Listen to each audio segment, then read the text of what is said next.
Gurthang versus DeathRoW. It looks like we have a PvT starting off on Coda. So this map's Oh, nice because yeah. it's a 2-player map. So it'll be Oh, interesting yeah. to see what will Yep. come out. Do you think we'll see any early aggression, Manbon? Well, I don't know. It depends how. I mean, this is a gold versus diamond match, literally. So I'm not sure, dude. I'm not sure. Maybe DeathRoW will play nice, seeing as the difference in league is literally pretty big, Lit, actually. So lit, literally, literally, literally, literally, literal, literally, literally. literally. Wait, that is like so exaggerated, like unbelievable. Literally. Let me just hide. Um, let me All just right, hide the Manbon. replay little tab, Do because you like want I to? can see. Yeah. So it looks like we're in the game now. So Manbon, do you want to start us off in the top left corner? Oh yeah. All right. Let me introduce to you the blue Terran playing for us tonight. It is from Clan Fever C. It is DeathRoW with capitalizations at random places. Yeah. Alright, and then we have, in the bottom right corner, our red Protoss from the ever-so-illustrious clan DJ, Gurthang. Woo! Get a Ooh, fang, yeah. you do your thing, Getting man. that thing, Gurthang. Oh yeah. All right. Well, let's get our PVC. Ah. So we see a pylon directly at the front of Gurthang's ramp, which is kind of an interesting position to build your first Yeah. pylon. You can actually wall off the ramp with 2 pylons, but you can get kind of scary if an early marine push comes, especially if it's proxy 2 racks Yeah, coming up that ramp. definitely. That's kind of what I prefer, building the pylon and my first gateway actually next to my nexus, because this is kind of out of range of a photon overcharge. So if Yeah. if a bunch of marines just come, like this pylon just like dies for nothing. Whereas if it's like by the nexus and stuff, like then everything is kind of under the umbrella of a potential photon overcharge, which it's I mean I assume we will see one at some point, It's true. The nice thing too is that when he establishes his natural, the photon overcharge there actually perfectly sort of outlines where the ramp is. So if you get like a couple of zealots or a couple something, you can really sort of shut down that bio army from sneaking by. Yep, absolutely. As we saw in your match with Mr. Fetch. This very map, actually. It's Yeah, brilliant. it's really interesting because we're seeing a really nice early probe scout coming out, and it looks like Yep. Gurthang is going to try and deny any sort of early expansion. Oh no, he's just content to get the scout and head back. Alright, well, he does pick up the gas scout timing. And you see there's one gas going down, and there's going to be a marine. Okay. Oh, what do you think about this? I mean, usually a reaper will be coming out. But Yeah. I actually do like this early marine play coming out of the barracks instead of a reaper. Yeah, the reaper gets you some really nice scout information, but also if you use that early gas to open up into a factory or even some sort of cloak banshee play, it really sort of allows you to extend yourself over the map and safely establish that natural expansion. So even though he's not opening up reaper, he can make up for it in lost time. yeah. And here we see a proxy factory. Oh, this is diggity damn dirty. I mean, dude, wait, hold a second. So there's a proxy pylon at the top from Gurthang. I mean, Gurthang's just not gonna be supplied blocked anytime soon, I think. There's also one on left. I mean, wow. I mean, Gurthang's really committing to some really cheesy something. Oh, and we don't see any sort of Forge or Robo facility coming out of Gurthang, so it's going to be kind of hard to get that early detection up if DeathRoW indeed decides to do some really cheeky Widow Mine play. And the Widow Mine coming out of the factory here for your entertainment. Yeah, and a couple of marines to back up that mine. And let's go. Fang is going to go up to 2 bases, or try to anyway. And DeathRoW gonna do a little bit of scouting just to check to see, that this base is not defended or not well defended enough. And looks like it probably will be because there's a measure call which can put overcharge things. Yeah, we see these Marines here, which is perfect because it helps this Widow Mine get into a really, really deadly position. Get down and dirty. That mine's getting down and dirty. and Marines just go do some poking. Okay, nothing happened. Nothing is going to happen for now. This mine is just going to stare down this base and just go sit down. You know, just sit there with badass at the ramp. Yeah, we see the Like, unit lots here really perfectly reflects that sort of nothing has actually happened yet. Even though this whip mine is coming early, Gurthang seems to be doing really wise positional choices, not overcommitting. But if he lets his Widow Mine get into position, this... Come on, come on. This is the Wither Mine leapfrog. But it looks like a... It's gonna down right the hell now. This is a really nice pro move up. He actually dealt a lot of damage to his Marines. Oh, and we yeah. see now that bottom Widow Mine is on recharge, Gurthang's going to do a really awesome thing and sort of move out and push these Marines back. Yep. And looks like Warp Gate is actually done for Gurthang, so he can actually proceed with his cheeky little warping backdoor thingy things. I mean, these Wither Mines do secure him like a good denying of any movement. Oh god! Oh god! Oh shit! God does not die to that Wither Mine, but he. I mean, Gurthang does need to get some detection of like seriously, like right now. Where's the Robo? There's the Robo! Uh-oh, let's get that Robo up. We finally see Gurthang throwing down that Robo, and that... Oh, man. So, hopefully he'll be able to get some sort of detection up in time. Yeah.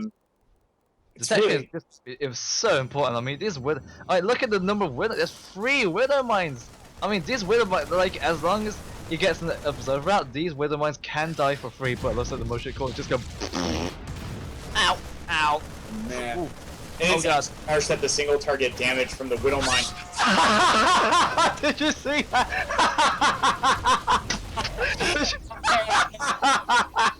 Did you see the probe? Oh my god. That was a pretty brilliant probe micro right there. The friendly fire in the Wither Mine just takes out like a few Marines instantly by targeting that probe.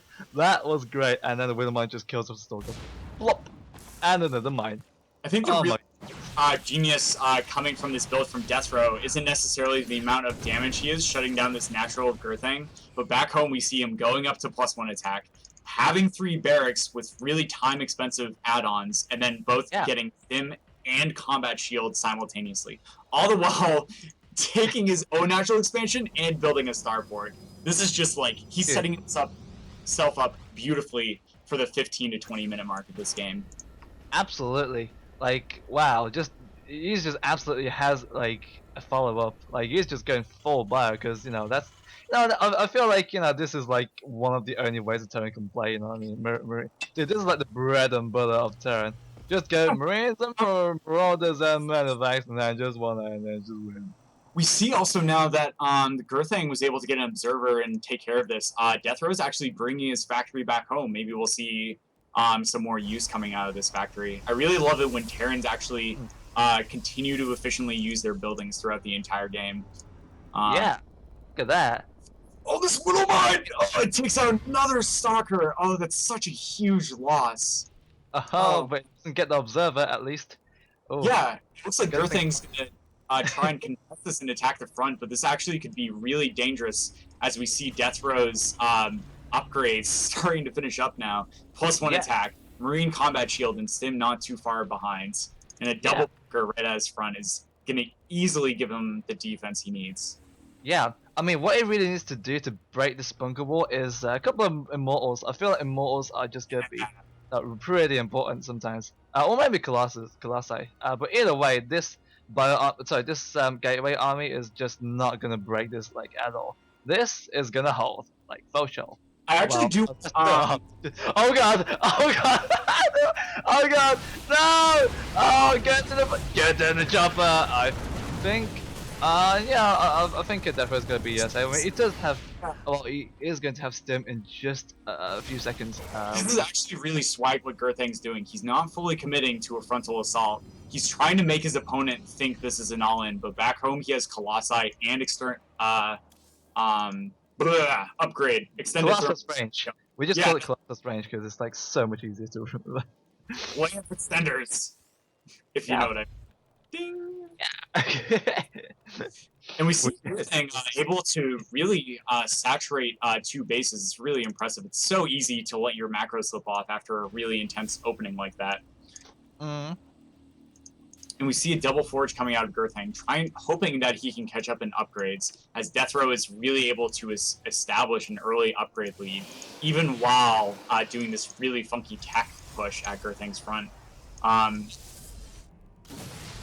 But I think, I think DeathRoW really needs to respond to the eventual Colossi, and that's going to come. And look at that! There's the scan going down! Oh, look at that! Spotting absolutely everything. He spots the robo, he spots the robotics bay, and that is no doubt a Colossus coming out of that robo. And we see that as Gurthang's running back, DeathRoW is going to have this third command center finishing pretty soon. He's going to be able to easily establish a third base while holding that upgrade lead. And so we'll probably see some sort of drop aggression if we don't see a frontal push coming out of DeathRoW. Or if, yeah.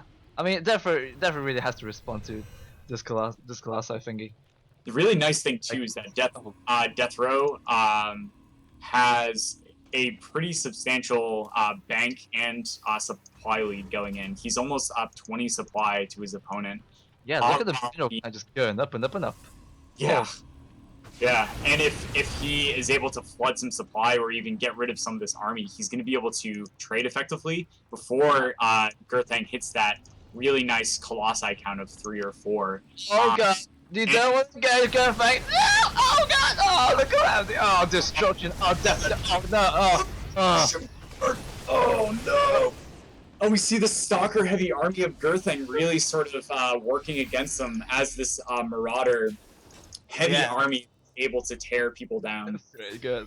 It's really bad for Gurthang. Gurthang really has to get the appropriate tech. I mean, Colossi, now Templar Storm, anything. I mean, Stalkers aren't really too good against fire. I mean, Stalker a drop play into his main, throwing down 3 cannons all right next to each other. Yeah, look at that. Unfortunately, the mineral line isn't actually defended, so you just like walk around those cannons, you know. it's good. But anyways, though, really getting that stalker count up, which probably isn't what you should be doing. You should be getting some Colossi and stuff. Oh no, his supply block. No, your thing, go do your thing. And we see, even though a couple minutes have passed since the first Colossi came out, he still doesn't have more than 1 Colossi, and this could really spell trouble once he has these barracks finishing up, and he's going to have an endless stream of bio and drops heading to his space. Oh, now it's the second Colossus is starting. He was supply blocked all this time. That's why he couldn't make it. So this is going to be kind of troublesome. I mean, look at all that bio, flipping heck. Wow. Yeah, DeathRoW also doing total textbook Wings of Liberty TVP. When you see Colossi, double starport, double reactor, double Viking production. The thing that starts with a V, yeah. I was gonna say double Viking production, but I was like, wait, that's 4 Vikings. dude, DeathRoW is gonna give him the V, man. but for reals though, I mean, this bio army is so freaking scary. He has no AoE. Like that 1 Colossus can just immediately die because he just jump forward and just like take it out in an instant. And I mean, DeathRoW just doesn't want to engage. He doesn't want the game to end just yet. Just that mine's just gonna, you know, just die. Yeah, Gurthang actually able to push this bio army up. Gurthang almost at 1-1-1 with his ground force. And DeathRoW is up to 2-2 without 3-3 yet started, but I can surely anticipate that he's probably going to be on top of that soon. Yeah. I feel like what Gurthang needs right now, I mean, is actually climbing up on them minerals. Oh, we see the Zealot attack going into the natural. Oh, and he's targeting these starports. Oh, this is actually really smart. Uh-oh. And the Vikings do actually get out in time, but they're just chop. We see some and Bio sort of cleaning this up. Oh, we see the yeah, it stays alive. Go on, you DeathRoW. Boom, got him. Man, Gurthang's sort of sexy zealot back aggression there was not able to get the job done. And you see DeathRow's Doom army sort of right at the front as Gurthang's trying to establish this third base. Yep, just trying desperately. There's Vikings that just gonna go forward, and those Vikings are not getting cleaned up, and therefore they get some free shots on that 1 Colossus. That the 2 Colossi just like at the back. some nice force fields out of Gurthang, but those Colossi are just slightly out of position, so he's not able to get that splash damage off. We know it's warping in, but I'm afraid it might be too little too late. Yeah, and loses everything, and see DeathRoW now cleaning up this third base, and Gurthang tapping out. DeathRoW taking game 1. And that's a GG! Oh yeah. I mean, DeathRoW, the funny thing is DeathRoW, like, even remembered to start a 3-3 just before GG, which is, you know, excellent. Oh, got him! Oh yeah! So as we get game 2 out of this best of 3 series opened up, how have you been, Manbon? How have you been? So nice to talk to you. I've been very good. I am like actually slightly tired because it's 4:30. Bloody hell. Oh man, I feel you. Thank you so much for staying up to cast with me. I'm really enjoying your company. Mate, dude, I'm just making up for Friday, man. Oh look, you know what? Let's give a little shout out to the dudes in the chat right now who are joining this late. Oh. Yeah, we see the Protoss. Oh, dude, Protoss's Zerg is so swag, and he actually got Legacy of the Void beta, and so I can't really just see sort of what he does around that. I also see Ariswap having a good time. Bertrang. Please don't talk about Legacy of the Void beta. I mean, like, dude, like, so jealous. The more you talk about it, the more I want it. You know. Did you ready up for the replay, by the way, Manbon? The what way? The replay. Are you readied up for the next game? Oh, whoopsie daisies! I didn't hit the download button. It's totally okay. That's why I'm here, just for you. I wish there was like a little checkbox right there saying, dude, go ahead, Richard. Just okay, let's do this. Okay, 3, 2, 1, let's jam. Looks like we're gonna have our second game on Vani Research Station. That station is like my favorite map. Oh my god, it's my favorite map too. Dude, I just like this map. Like, oh my goodness. Oh yeah. Oh dude. Start with that high platform on the left, which you can just use to hide stuff. Yeah, there are two things I love about this map. First is that the distances between bases are really far, so early cheese and stuff the value of it is greatly diminished because the defending player has that extra 15 to 30 seconds to be able to deal with it. Oh yeah. Also, because it's such a vertical map, early air aggression that is not proxy air is extremely disadvantageous as well. Yeah, this map is similar to I think it was Polar Night. I think it was. But yeah, the distances are kind of a little bit longer. I know what you're talking about. Yeah. So, Manbon, why don't you get us started again? Starting in the top, please. Ooh, all right. Look at that. At the top, spawning as the red Protoss, it is Gurthang. Oh yeah, gonna be dude, that got that thing. We might have joked last time. Shh. And we have in the bottom position, up one game, trying to clinch this best of 3 series, 2-0. We have the Blue Terran DeathRoW. Oh, from Fever C. The C actually, I just found out stands for clan because it just looked a little icon. I thought it might be Fever Cowbell because that is the only way to leave you.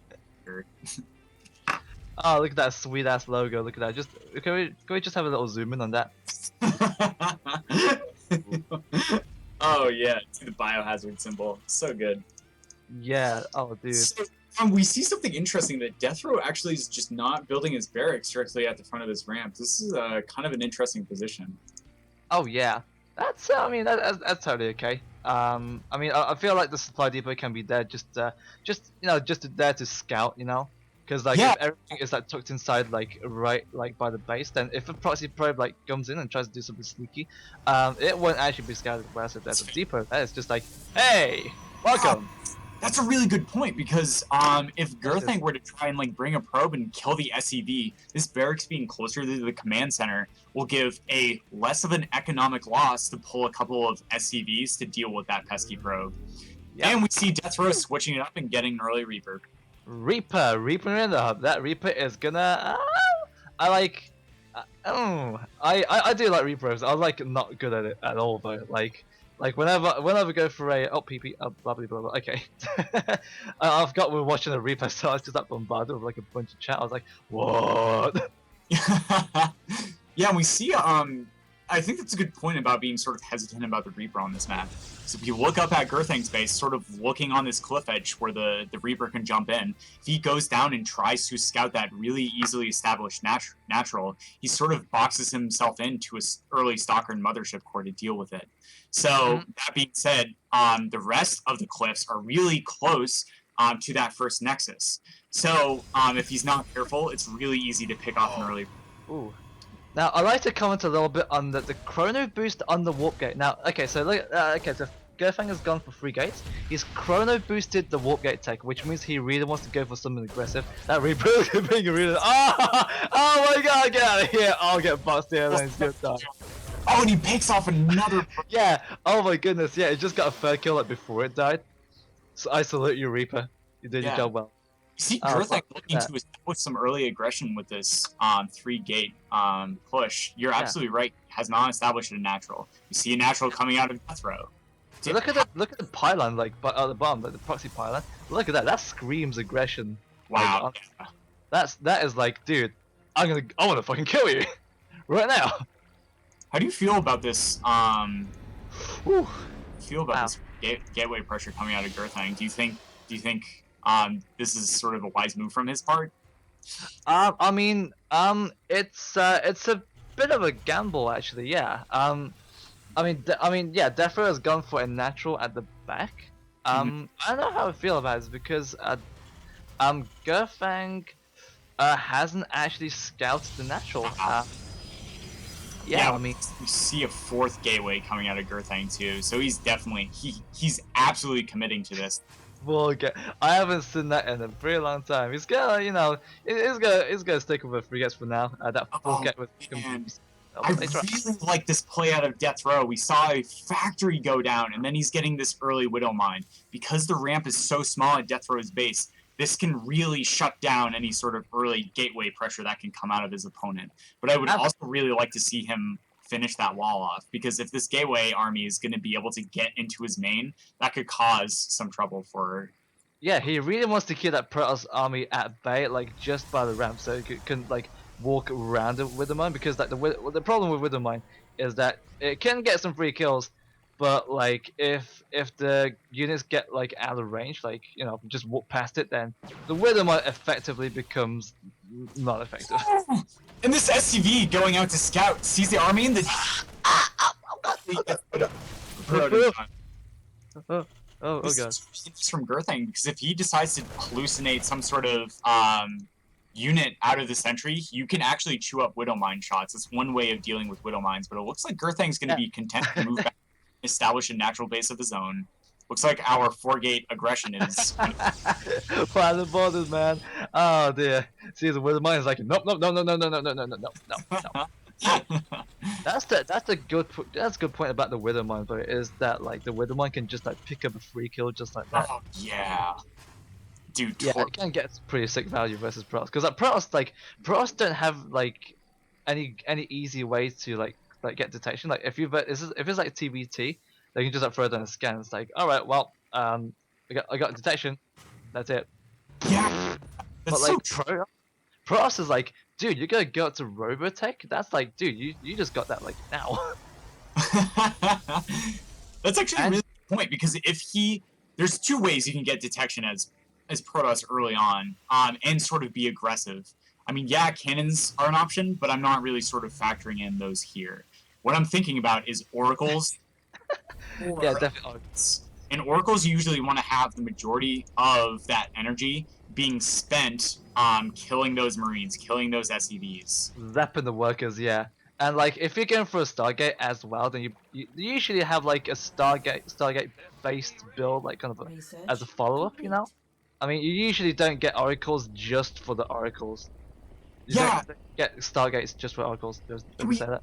I see a really nice adjustment coming out of Gurthang, getting up that early robo facility. That was something that caused a lot of trouble for him last game, when those Widow Mines were just sort of free supplying in his natural expansion. But now that he has that early observer up, there's no chance that DeathRoW is going to be able to get away with the same sort of aggression that he did last game. With the weather was not the leapfrog, and that was pretty funny actually. I like that. That's pretty fun. Like yeah, but like this yeah, there's another benefit to like getting a robot actually. It's I mean if you manage to scout your opponent going for like bio based like build, which you know half the time they do, the other half they go mech. They can just like get up a robo bay and then just like get some colossi up. Also like if you get observers up, I mean like I mean this natural right, this natural here. This is like a very obvious like place to do some drops. Like Terrans just love that drop and stuff. So if you get some observers out like on the map, you can actually spot some drops. Like that's the side benefit to getting a robo really. And looks like the factory is gonna be like, oh hi, gets shot. Yeah, and we see out of DeathRoW, he hasn't really been doing much drop aggression these last 2 games, even though the 10-minute mark has passed. Even though he's taking up this third base, he's just sort of content to sit at home. I think in part this could possibly because he knows he's at such a huge economic advantage, because there's no way that Gurthang could 4-gate all the while establishing a natural expansion at the same pace. Yeah, he did scout 3 gates and a chrono boost on the side like early on with the Reaper. So I was like, well, let's go home and just like, yeah. Oh, he's getting look at that Templar Archives. Oh yeah. Yeah, see a Templar Archives. We'll see if he's going down the Archon route, or if he going for the Storm. Look at that, dude. I like it though. Have some storms just for backup, and I mean, looks like the main composition here is going to be some good old charge lot Archon. Look at that, yeah. Yeah, the Colossi didn't really do it for Gurthang last game, and we see him doing a smart thing and getting less stalkers up currently than he did. He has a really nice high gateway count, so he can easily flood with a bunch of zealots and a couple of high Templar, because they'll have that gas left over to take them. Yeah, charge the Archons. Like Archons are pretty fucking scary. If you have a bio army, it's like this Archons are hard to kill. Yeah, if you don't have enough army to deal with it, that is. But he is getting Storm as well, so it's gonna be charge lots, which are hard to kill, Archons, which are even harder to kill, and Storms, which are they just melt a bio army immediately. We see sort of a great disparity happening between these 2 players. It's not just through expansions, but also through upgrades. DeathRoW has really been on point these past 2 games with getting that progressive upgrades. Starting off with +1 ranged attack for his bio, but then getting that second engineering bay while he gets that army to go up for that 2-1. And that's really beautiful play out of him. Yeah, and look at this. Like dude, the Ghost Academy, absolutely on point. Look at that. Ghost Academy counters the Archons and the Templars. Look at that read, man. Look at that. Oh. Yeah, and DeathRoW doing a really smart thing, showing that he's a very diversified Terran player all around. He only has 4 medevacs, which really opens up his gas to get those fast upgrades, and then also to open him up in order to continue that medevac production later on, all the while establishing more add-ons for his barracks early on. And it looks like he's going to push out here. Oh, look at that. Scout. Oh, are you taking bases? Let's pick up here and we'll see if we're taking bases. And look at the turret spam from DeathRoW. Wow, yeah. He knows that I mean, storm drops are pretty painful. Yeah, they are. And we see that he's gonna really push the envelope. We might see a 4 medevac drop into this natural. This would deal a lot of damage. And we see that Gurthang has 6 high Templar, but they're all at his third base. So he's not going to have... Oh, no, he has 1 down here at his natural. Oh, really nice cover for Gurthang. That's going to kill... let's see, 1, 2... that's going to kill 2. Oh my god, but this... Does he spot it? His vision on the third base. His vision on the third base. And I don't think he's going to spot the drops on time, actually. Oh my god! That's so much bio in medevacs. 8 medevacs, full bio. Oh no, only 1 high Templar. Oh man. Oh. This is gonna be. Oh my god, I can't wait. I can't. Looks like Gurthang's army is gonna move down to the left-hand side, and just probably doing a little poking, a little bit of scouting. But meanwhile, DeathRoW's Death Army is about to anytime second now. Any second now. One really wise thing you see out of Gurthang, though, is bringing this mothership core with his army. Yeah, if he picks up this natural, he's probably going to lose both of his forges in his TC. But just maybe, can he bring his army back to save his main? We see a Doom drop, and... yeah. That's one of the, oh, look at that! Oh god! And there it is! Oh, there it is! Go lose natural. Whoopsie daisies. But... The smart thing of him going back into the main. Because if he went into the natural, he might not have good positioning. And we see him now engaging this army head on. Yeah, I mean, look. Oh, come on, get some storms. Oh, yeah. Oh, yeah. Oh, my god. The feedbacks and the medevacs as well. Make sure that they don't get some healing done. And it looks like, whoa. Gurthang is just going to back off. And leave us Marauders there. Doing a split push here and also picking up the third base. This is devastating for Gurthang, and he's going to lose these extra couple of gateways as well. DeathRoW is just so happy to trade his entire army here. Yeah, I mean, look at the bank that DeathRoW has. Look at that 2,400 minerals, and like, I mean, you can just poop out by army like immediately. Dude, Marines are pretty fair. Like, yeah, and having 8 barracks, all with add-ons attached to them, and the starport, resupplying his army before Gurthang can travel all the way across the long vertical distance of Bonnie is not going to be a problem. And it looks just like to find a bio army just waiting for it. Look at the +3 is just done. Like this is a 2-3. These are 2-3 Marines and Marauders. Look at that. And they're gonna die in about 3, 2, 1. Okay, let's jump. my Templar caught up army was just kicking off an Archon. Whoopsie! Oh my god! It's not enough. Yeah, and we see these storms just aren't enough. DeathRoW had a nice medevac, and it looks like Gurthang's going to tap out. DeathRoW taking the series 2-0. And that's a GG! And that was so good. Oh god, yeah, look at that DeathRoW just pooping out this Brian and stuff. Yeah, really impressive macro and tech choices coming out of DeathRoW there. That was some really clean play coming out of them. Gurthang had some beautiful adjustments too going into the second game, getting that early robo facility because he knew the Widow Mines were on the map. Yep. Very decisive. Yeah, I like the decisiveness now. Just really committing to that bio, getting that double eBay, and then like what is it? Double eBay into like double upgrades into like one armory for that blah blah. Yeah, MMM. That first game when he like did those cheeky Widow Mines and then got 3 gas heavy upgrades at home, all the while establishing his natural pace. That was just some really, really smart decision making and sort of being really cheeky and aggressive early on to be able to get away with that gas heavy greedy play. It was really beautiful, DeathRoW. Yeah. Or it's probably done this build like over and over again. No. Switch autopilot to MMM. Yeah, it looks like if opponent goes TIE Templar and Colossi, MMM. Do you have any final words that you want to say, Manbon, before we close out this cast? Yeah, I'm very tired. But yeah, no. Oh, dude, muff. Yeah, it's been good casting with you and stuff. And like, yeah, thanks, man. No, I'm so glad you stayed up for us, and also shout out to everybody who stayed up late tonight.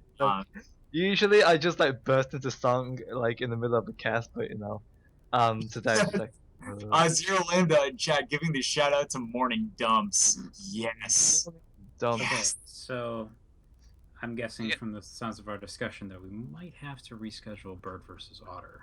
Oh. What it's sounding like here, given how unbelievably late it is. But yeah, that's mostly up to Zero and Manbon, who sound like they're running out of gas. Yeah, gas is running low. I can keep going. I can go on. Go on without me. Yeah, dude. Thanks so much for coming back and running this for us. Appreciate it. So, Bert, we got you on hand, and I can poke Otter over into the group. So we will talk about that. If we do it, I would say during the week sometime, if that works with you. Just get it done sooner rather than later. Yeah, pretty much any time works. I'm finally done with this semester, so free time. Fantastic. Cool. And we will talk about that I'll stream that. Fantastic. Awesome. Thanks, guys. Good night. Night Night. night. Oh yeah. Oh my